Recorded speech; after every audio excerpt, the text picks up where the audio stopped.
చాలా మందికి ఎమ్మెల్యే కావాలంటే ఎంత ఖర్చు అవుతుంది, ఎంపీ కావాలంటే ఎంత ఖర్చు అవుతుంది అని ఒక అనుమానం ఉంటుంది. అగో ఆ జగ్గారెడ్డి సార్ చెప్పుకొస్తున్నాడు చూడురి. సంగారెడ్డి అసలు మోతవరి నియోజకవర్గానికి ఎమ్మెల్యే కావాలంటే ఎంత అవుతుంది, పటాన్ చెరువు అసలు పైసలున్న ఏరియాకు ఎమ్మెల్యే కావాలంటే ఎన్ని పైసలు ఆరబోయాలి, ఎంపీగా నిలబడాలంటే ఎంత శీఘ్రం పెట్టుకోవాలి జేబులకు అన్నది అంతా చెప్పుకొచ్చాడు జగ్గన్న సారు. ఉన్నావా జగ్గన్న? జగ్గారెడ్డి సార్ చెప్పాలి జల్దీ, ఎంత ఖర్చు పెడితే ఎమ్మెల్యే అవుతారు సార్ సంగారెడ్డి దిక్కు? చాలా మంది ఆస్పిరెంట్లకి దెబ్బతోటి క్లారిటీ వచ్చి పడేయాలి, ఎలక్షన్లల్లో నిలబడాలంటే జేబులు దడువుకోవాలి. చెప్పురు జల్దీ. ఈ రోజులల్లా కాస్ట్లీ పెరిగిపోయింది ఎలక్షన్లలో. అది మాకు తెలుసు సార్, అయినా ఇదేమన్నా సత్యకాలమా? చెప్పురి పుక్కిట్ల రాని ఏదైనా. డబ్బులు లేనిది ఇప్పుడు ఓట్లలో మనం పోటీ చేసే పరిస్థితి లేదు. అవు వాజివాద్. అయితే ఇంతకు మీ సంగారెడ్డిలో ఎమ్మెల్యే కావాలంటే ఎంత అవుతుందో చెప్తలేరు మీరు. సంగారెడ్డి జనరల్ సీట్ ఉంది, 50 కోట్లు. ఏంది 50 కోట్ల? సంగారెడ్డిలో 50 కోట్లు అంటే పక్క పొంటి ఉన్న పటాన్ చెరువులు ఎంత అవుతుందో ఇక? పడంచెరు వస్తే 100 కోట్లు. వామ్మో, పటాన్ చెరువు మరీ టూ మచ్ కాస్ట్లీ ఉన్నది కదా సార్.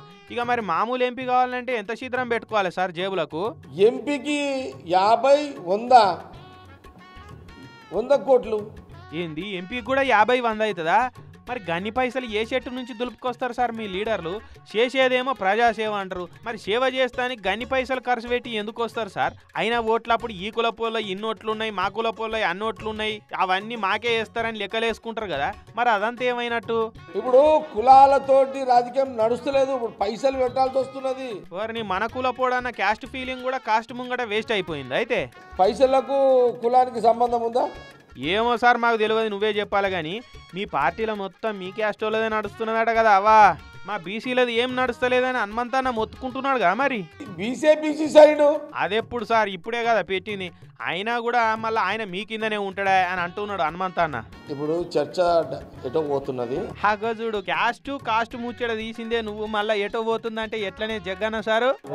ఈరోజు వినాయక చవితి, పిల్లల వండి భార్య పిల్లలతో పాశం తిని అయ్యయ్యో గట్టెళ్ళిపోతున్నావే సార్.